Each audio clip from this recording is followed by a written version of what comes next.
Welcome to Fascia Masters Q&A with D&Q. Welcome to episode 2. Why is diaphragmatic breathing important?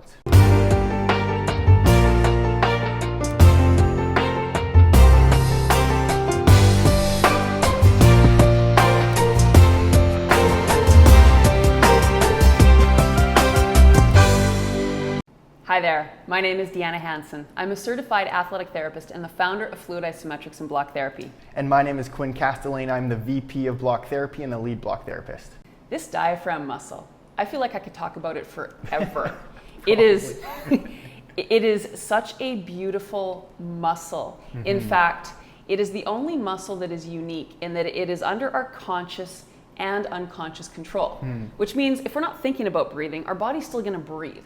Because that's how we survive. Yeah. But there's a way to actually thrive through conscious breathing. And the difference between a body that's a conscious and an unconscious breather, it's like two different animals. In fact, in the book by Stephen Cope, Yoga and the Quest for the True Self, in one of the chapters, there's a beautiful description between the two bodies and how it even affects how we think, how we feel, how we experience life. And so again, like there's just so much to talk about, but just from a mechanical perspective, to understand why this muscle is so important to pay attention to and to strengthen. And probably one of the reasons people don't think about it is it's not like when you go to the gym, you see your diaphragm. Exactly. It's the foundation of the rib cage. It's a plate of muscle that moves up and down with the breath. In fact, when we inhale, that plate moves down, and when we exhale, it lifts up. And when that muscle is working, it's creating this internal heating system. It's like a furnace. Yeah. What happens though over time, if we're not conscious breathers, because as we talked about in our other episode, gravity is this compressing force. If we don't consciously strengthen this muscle all the time and work it, that foundation of the rib cage becomes weak. And like any weak muscle, it doesn't sustain its integrity. And under the weight of the upper body and the forces of unconsciously working on technology and all those things, we start collapsing into the core of the body and we lose the integration of that muscle. But the body's still going to breathe because, you know, our bodies are designed for survival. So those secondary breathing muscles, the muscles of the upper chest, kick in. But here's the difference. It's at the base of the lungs, right down here at the bottom, where 70% of the oxygen receptor sites reside, called alveoli. So when we're breathing diaphragmatically, we're bringing the air all the way to the base of the lungs so that there can be optimal absorption of oxygen.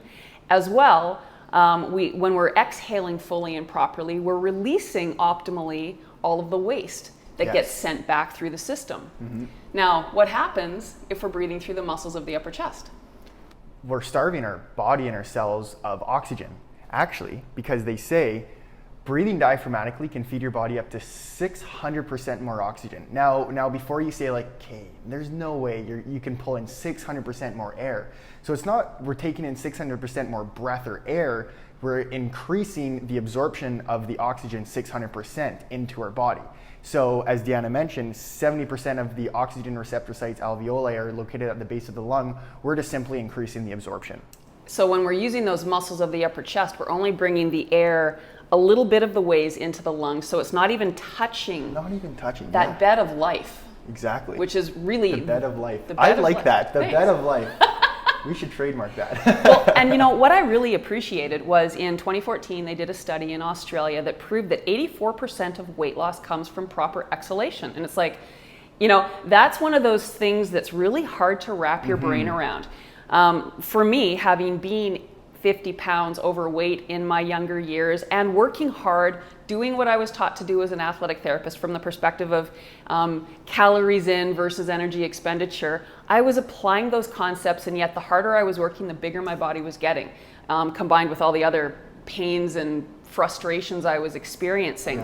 So for me now to understand it's the breath that's really key for weight loss makes so much sense, because you know, it's one thing if you have a really good bowel movement in the morning, like you can literally see, you know, mass leaving your body. So in your mind, you can think, if I'm not going to the bathroom properly, I get a buildup of waste. That's going to create mass. That's going to attract parasites. And that's a very real thing and a component of weight issues. However, we might, if we're lucky, go to the bathroom once a day.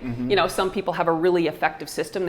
I think optimally we should be like eliminating after every meal, but some people are constipated, myself included in my past. That was one of my issues. So I might have been lucky if a tenth of the waste left my body on a daily basis, and the frustration and the feeling of that.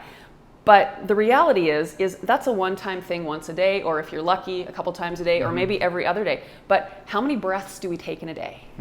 So if we are constantly accessing that ability to release waste with every single breath, then we have this capacity to keep our cells clean, and we don't have that backup of waste. So that to me is really a powerful understanding to bring into our reason for breathing properly and diaphragmatically, because we want to get rid of that waste. We're all toxic and the world is dirtier. So every breath we're pulling into our body, we might be pulling in, fungus in the air, or drinking dirty water, or eating bad food, or whatever. But all of that waste coming in ultimately gets released with that full exhalation. Yes, absolutely. So the importance of that is, phenomenal. If we can talk about what it actually mechanically does to the organs, you want to share? I was just going to touch on this. Well, this is what's super cool and super crucial for us to understand is, as Deanna mentioned, the diaphragm's a plate of muscle. It moves up and down in the body with every breath. Now let's think of our abdominal organs. So we got the stomach, we got the pancreas, we got the liver, etc. We got the heart and the lungs above. So every time we're breathing and the diaphragm's moving up and down, similar to an elevator, it's gently massaging these organs. So now each organ in our body needs to be a proper temperature to function optimally. So if we're cold, we're frozen, we're collapsing, compressed, and we're breathing through those secondary muscles to pull in oxygen, then down here is cold. Like, as you would always mention, before Deanna founded Fluid Isometrics and Block Therapy, if Deanna would go for a run, she would come back dripping wet and sweat, but her belly was still cold. And that's probably the case with you or majority of people, and it's because we're not using the diaphragm muscle properly. So when we're breathing like this and the organs are heated properly, then our digestion improves, the absorption improves, and then the elimination improves. So everything is improving if it's heated properly. So actually, let's just talk about, breathing and digestion for a moment here. So your stomach organ is sitting here and is right below the diaphragm. So part of what helps us break down the foods for digestion is this mechanical movement of the breath. So now let's say you're a right-handed typical person who collapses this way into the body. I have now basically compressed all of this weight right on top of the stomach. There's no movement happening with the diaphragm. And to top it all off, people don't chew properly. So now we're swallowing big chunks of food into this cold container that doesn't have that added massaging effect to improve that breakdown. So now all these people in the world have digestive issues. But to me, that this is the most important thing we can do to improve that, because we want to get that stomach organ heated up again. And living in Winnipeg, as we're so fortunate to do, we have extremes from cold to heat, and we live right above a river. And I've lived here 11 years now, and I've seen 11 times the river freezing and thawing, and it's a very different situation in the middle of July compared to the middle of January. Totally. So we want a body that is warm and fluid and flowing. We don't want a frozen body where everything takes a half an hour to heat up and warm up before it's ready to go and be capable, or where there's literally no movement. And that is the situation with so many physical bodies, because the diaphragm is like the furnace. The muscles of the upper chest is like a space heater. And we know that a furnace will heat a whole building. A space heater will heat a room. Absolutely. So we have 100 trillion cells. We want every single one of those 100 trillion cells equally fed and clean. And we can't do that through breathing through the muscles of the upper chest. The other analogy I love is, go ahead. The boat one? Yes. So the inboard motor compared to the trolling motor. So, and again, it can still be an outboard motor, but any like big motor at the back of the boat, that's like the diaphragm.